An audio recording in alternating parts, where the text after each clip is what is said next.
thought I'd make a quick video to tell you about the problems I've had with my power steering. It's been going on for about 3 months now, and it's eventually sorted, as you can see from the video there. It started with the steering going heavy at low speed and gradually got worse and worse. I took advice from the local garages and they recommended I should change the fluid, then change the reservoir, then change the pump, then change the rack. So I flushed the fluid out, changed the fluid and changed the reservoir. That was about half an hour's job. And amazingly that made no difference at all, so even though it had the wrong fluid in to start with. Next job is put a new pump on it. So I got a new pump off eBay and popped it on. That took me about an hour to put a new pump on. So that's actually made it worse, which at that point I was thinking, this is getting a bit silly. About time we put a bit of science into this instead of guesswork. As the only piece that hadn't been changed at that point was the rack, then I was pretty sure it was going to be the rack that was the fault, so I ordered one anyway. But I thought at that point, well, I need to look into what's going wrong. Why did it go worse when I put a new pump on? It's a fairly straightforward system. It's item 2 is the reservoir, item 1 then feeds oil down to the pump, which is item 5, then out to the pump on the high pressure line item 4, into the valve block item 8, down to the ram in the steering rack item 9, back to the valve block item 8, up the return line item 3 to the reservoir item 2. But the one thing you can't see on the reservoir there is there's a little strainer inside the reservoir itself that catches any debris that's coming back from the steering rack to stop it from getting back into the pump. A better way to diagnose this is put a pressure gauge in line with pipe number 4 so that you can measure the pressure at the outlet from the pump and see whether it's dropping. The pressure gauge described in the manual is a dealership part only, and although I found a couple on eBay in America, I can't seem to find anywhere to get hold of one in this country. So to finally figure out what on earth was going on, I was going to have to devise some way of measuring the pressure myself. Time to raid the toolbox, see what I can find in there that'll do the job. This is what I came up with. It's an adapter that I made to fit the pump going onto a hydraulic hose. It goes up to a T, that then goes through a ball valve, and the other way the T goes to the pressure gauge, and then it goes to another adapter that I made that will couple onto the hose. And then there's my hydraulic pressure gauge, which goes up to I think 3000 psi, which is more than enough to test the pressure on this. These are the adapters I made to break into the pressure line from the pump. This is the more difficult one to make. It bolts onto the pump housing, seals with an O-ring, and you screw a 7/16 JIC hose onto it, which is a perfect size because the hole in the side of the pump body was just 7/16 or 11.1 millimeters. Then it screws into place with a bit of Loctite just to hold it from moving. This is straightforward enough. I couldn't put a clamping screw on it, so I just put a Jubilee clip around it. Okay, this is testing on the car at last. This is a deadhead test where you close off the outlet and see what the maximum pressure is on the pump. And that's making just 1250 psi.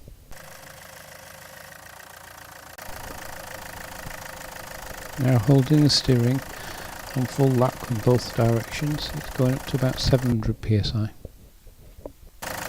And the idle pressure is around about 200 psi. Looking at the specs for this pump, the peak pressure should be over 1609 psi and the idle pressure should be below 73 psi. Also the pressure at the full lock positions should be the same as the peak pressure, so I have a problem with both the pump and the rack. I need to make a test rig to check this out, so here's my idea.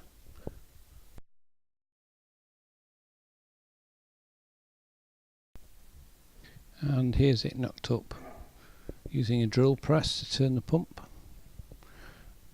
mounting the reservoir on the side, feeds down the blue tube into the pump,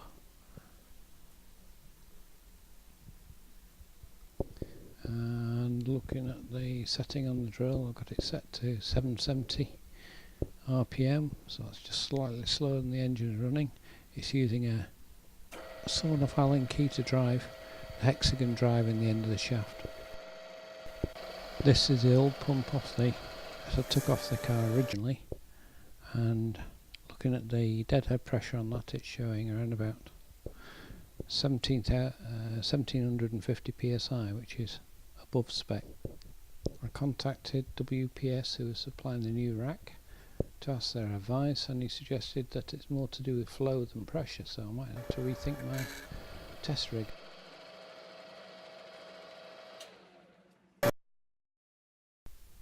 Here goes plan B. Now we've got a flow gauge on the return line.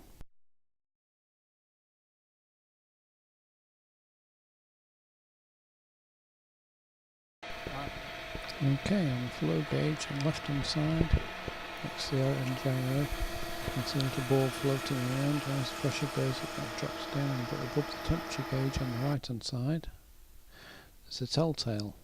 When that stops spinning, that instantly stops. The little ball's a bit of a time delay, so it's difficult to tell when the flow's actually stopped. Okay, in the meantime, the new steering rack's gone into the car, and it's better, but not much better. It's clearly got something wrong, which I suspect is that pump problem that we found earlier on. The new rack really wasn't that expensive, I didn't think, and the people at WPS were very helpful. So the new pump came off again, and there it is on the tester. And wait for the pressure to go up now. There it goes. And the pressure is giving up around about 900 psi, which is rubbish. So that one will be going back.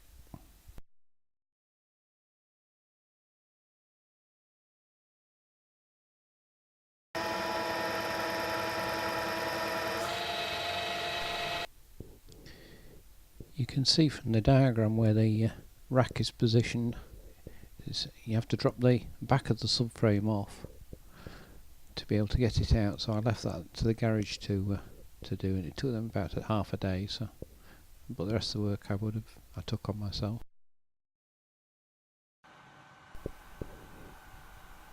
Here's a view of the engine bay with the pump removed and the reservoir removed. And it's not bad access, but to get to the tensioner you have to take the front road wheel off, and the access cover, you can get your hand down the back of it, but I wouldn't recommend you do. You can take all the skin off your knuckles. You can just get a 15mm ring key on the end of the adjuster and twist it out of the way while an assistant puts the belt on for you.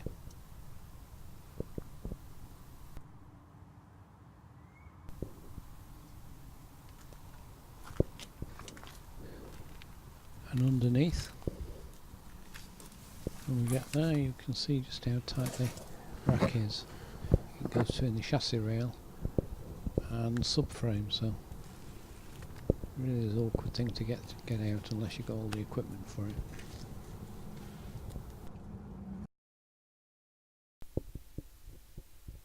it. If you struggle to put the auxiliary drive belt back on again like I did, here's a quick diagram that might be useful to you.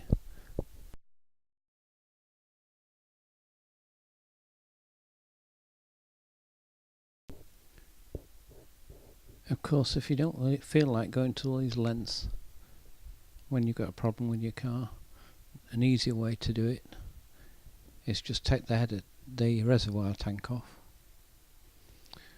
clean it out with a bit of brake cleaner or meths or alcohol or even white spirit, anything, not something that will damage the plastic, but will clean out the filter and then drain it out and see what comes out of it.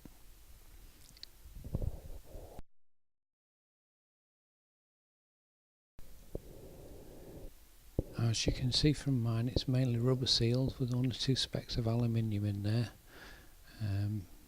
So it's unlikely it's come from the pump. If it come from the pump, there will be steel. This will give you a good idea of what's going wrong and where to start looking, which parts to start replacing first.